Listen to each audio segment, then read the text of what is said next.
Yo, how's it going? So, the time Army Rangers smoked some Crips.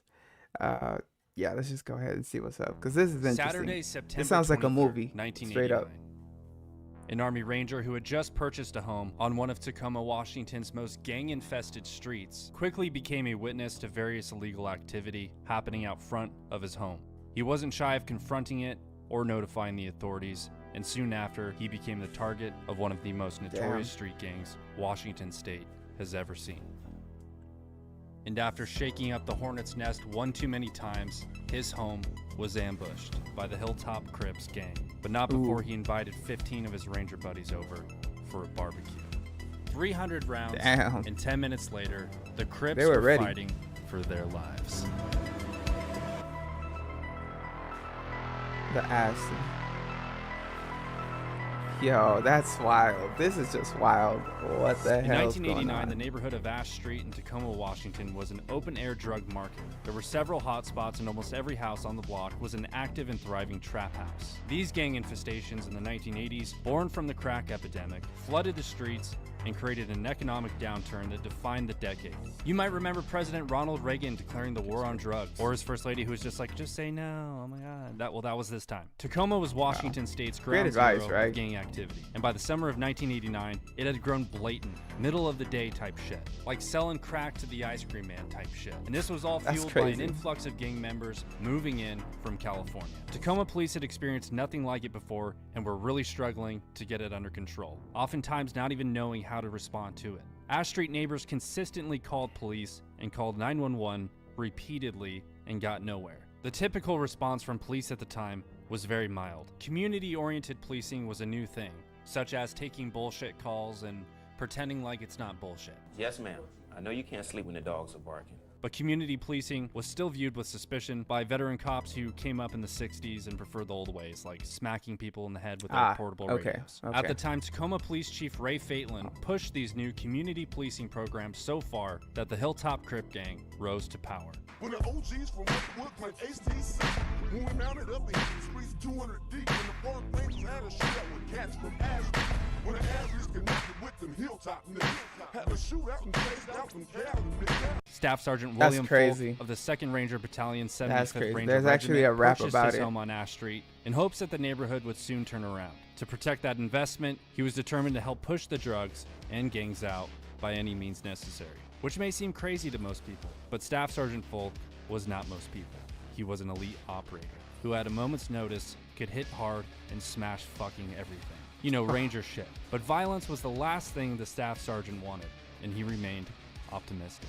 In the summer of 1989, Folk returned from a December deployment in Panama. When you know what you can do, that's the last resort. That's the last resort. To find the neighborhood worse than when he left. Along with other neighbors who were honest, hardworking people, he formed a neighborhood group that pressed police, demanding action. The neighbors started making signs, protesting, and taking pictures of the drug dealers. Even as the tension on Ash Street rose, Chief Faitlin made a decision he would later regret. Hamstrung by budget constraints and desperately short on the patrol side, he shifted 4 of 6 officers away from the Hilltop Crime Management Team to launch a community policing pilot project. The neighbors on Ash Street reacted with dismay. Under fire from citizens and the city council, a local Tribune covered the controversy, noting efforts by Ash Street neighbors to monitor the drug activity themselves. Wait. Okay, a group of dozen neighbors who live in the area of South 23rd and Ash Street said they are on the verge of Batman activity. I can't pronounce that word. Was it vigilante action because the police have failed to curtail drug dealing around their homes. Bro, I can't read. I need to start reading the dictionary because I can't read right now. Anyway, let's go. After the News Tribune piece, drug traffic on Ash Street slowed, but only so much. Staff Sergeant Folk was used to seeing more than 100 cars pass through his block on any given day, and after the story appeared, it was down to 20 cars. Folk decided to install a video camera in his upstairs window to record the traffic. He organized a neighborhood barbecue as a show of public unity set for 3 p.m. Saturday, September 23rd. He invited neighbors, friends, Ranger buddies, and thought nothing more of it. The day of the barbecue, a group of Hilltop Crip gangbangers acknowledged Folk outside of his residence and gave him the gun finger. He came from a car full of Crips. Driving by his house, the index finger That's some Clint Eastwood action right there. Some Gran Torino action. pointed, thumb up, a little flip of the hand, and the mouth words, boom, boom. Like, why though? Why? And non-self point describes an act of authority taken without formal prompting from another party. The gangsters saw the video camera on Folk's house, and a few hours later they returned and threw rocks at it. Someone Bro, like, they are bugging though. Like, holy hell, bruh. Like, they sound annoying as hell. They sound annoying as hell. Like, there's bugging, and then there's else these took dudes. shots at the house and the video camera with a BB gun. Folk and a few ranger buddies then walked across the street to confront the out-of-shape, chain-smoking gangbangers who think they're hard.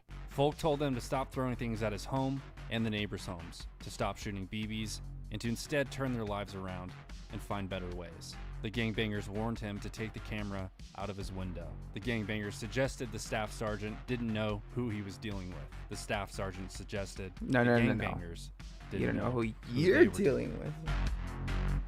You got me effed up. They then told him, "Your history, bitch," and told him they were going to burn his house down and light him up as soon as the sun goes down. You Folk never decided to walk away. threaten and a before man's he house returned like to his that. home, he overheard one of the Crips stating, "I'm going to shoot that army son of a bitch." Folk then walked inside his house. He picked up his telephone, called some more of his ranger buddies from the 2nd Ranger Battalion, and invited them over for a barbecue, suggesting it He suggested pull up. Pull up. Go ahead, pull up. It's all good on my side. wouldn't hurt if they came armed. With translation, bring your own bullets. Hey guys, let's have a barbecue. Slide on Well, through. yeah, what are we gonna smoke? Yeah. Just some Crips. Facts. The shootout. Okay, let's go. Ain't no way, bro. This is Including this the is few real rangers life. who were already at the barbecue and the rangers called, the total of rangers grew to 15. Folk told them to bring personal weapons and whatever else they had. They came armed to the teeth with handguns, shotguns, and rifles. Folk was armed with a Browning 9mm and a Colt Python 357 Magnum. Fucking Magnum. Who's the gangster now, bitch? Over a couple beers, Folk pitched to his buddies a defensive operation of his home. Stake out locations and wait. No first moves. If police come, disarm immediately, cooperate, and assist. And all of his buddies joyfully agreed and were fucking down. They thought maybe nothing They're will fucking happen. down. But if It's it does, crazy, bro. Zero tolerance for It's dudes so crazy how down that is. Like, holy hell. Like, all right, for sure, shooting bro. gats and smoking Swisher Sweets. As the sun went down, the Rangers dispersed into their defensive positions, alert and observant of any and all activity inside and outside the perimeter of the house. A few hours had passed as the Rangers held their positions. One Ranger observed a vehicle approaching in the distance at a slow rate of speed, at which point the vehicle shut off its headlights. Folk, with his Magnum in hand, returned the favor and turned out the lights in his house and in the yard. At 9:20 p.m., fucking as badass. the vehicle approached, someone within the vehicle fired a shot into the air. The house was now taking fire from the rear, where, according to police reports, small caliber automatic gunfire was heard. The Rangers opened a shit ton of fire, but so did the Hilltop Crips. One of the but they didn't Rangers, back William down? Edwards, was posted on the front porch. When the shooting started, he hit the ground as a bullet slammed into the wall beside him. He and other Rangers returned fire, seeing figures running amongst parked cars on the other side of the street. Ranger Russell Nolte, posted in the backyard, crawled forward as a shot hit the back of the house 3 feet over his head. Ranger Burr Settles was posted upstairs by the infamous controversial fucking video camera as a shot came through the window. Ooh. The bullet grazed his head and he received multiple lacerations on his face from the shattered glass.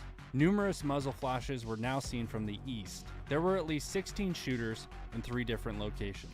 The Rangers again returned fire, while outside the assailants took cover amongst the parked cars, shooting over their shoulders, ducking down. What a shooting life. blindly. You know, What a stupid life. shit like that, like gangsters do. At this time, a neighbor taking cover on her kitchen floor dialed 911. And just like the famous Wild West shootout at the OK Corral, it was over in minutes. 10 minutes, to be exact. The first police car came down the middle of the street, cherries and berries on, with his siren blaring. The Rangers dropped their weapons, but as that first patrol car arrived on scene, one of the Hilltop Crip gang members popped a round off, sending the patrol car reversing out of the scene so quickly, smoke was seen coming from the rear tires. Officers in the car reported hearing 50 to 60 shots, in less than 1 minute. Shortly after, more cops pulled into the block and the gangbangers ran. That's insane, man. This is an insane story. Hold up. As other police units arrived in the area, subjects were seen fleeing. Those subjects were pursued and some caught and detained. Great to hear. Great to hear.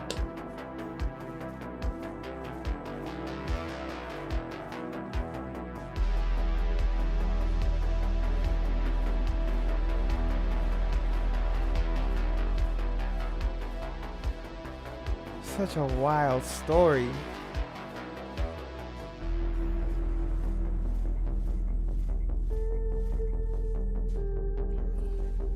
The aftermath. All right. The unarmed staff sergeant. It was all just 10 minutes.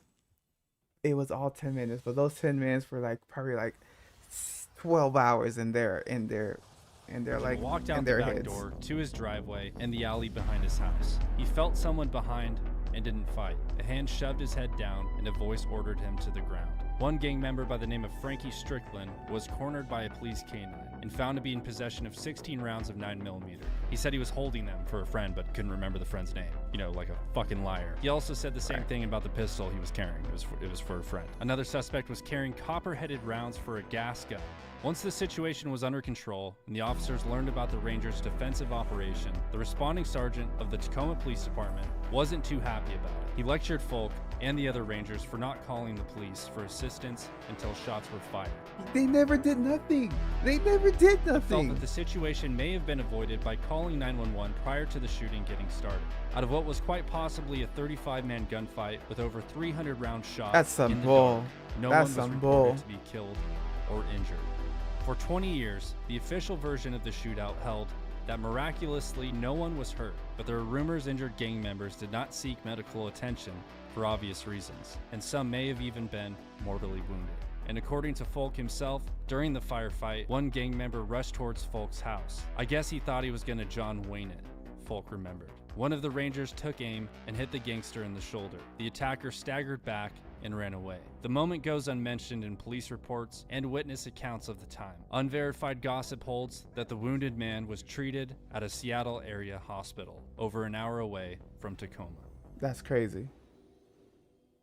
Doug Sutherland, who was mayor at the time, pondered a declaration of a citywide version of martial law to combat the gang violence that immediately drew national attention. The city of Tacoma found the dollars to add more police officers to their department. Then Governor Booth Gardner even considered sending in the National Guard to Ash Street. The Hilltop Crip gang member who was arrested and found in possession of the 9mm and the pistol, Frankie Strickland, was the only man charged in connection with the shootout. He was convicted of second-degree assault and was later sentenced to 22 months in prison.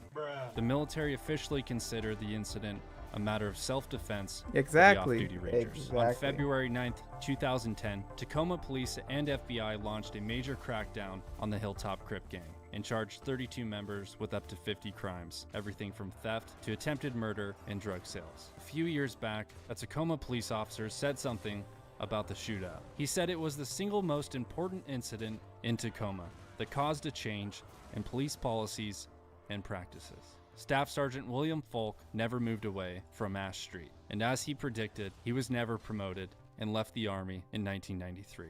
He still owns the property to this day. Hey guys, if you enjoyed this video, be sure to hit that subscribe button. There's a lot more of these historical crime breakdowns in the works, and you don't want to miss them. So be sure to subscribe, and I'll see you guys in the next one. Thanks for watching. Goodbye. What a fucking legend, bro. What a fucking legend. Yo, great video. That was a ride. But anyway, I'll catch everyone later. That's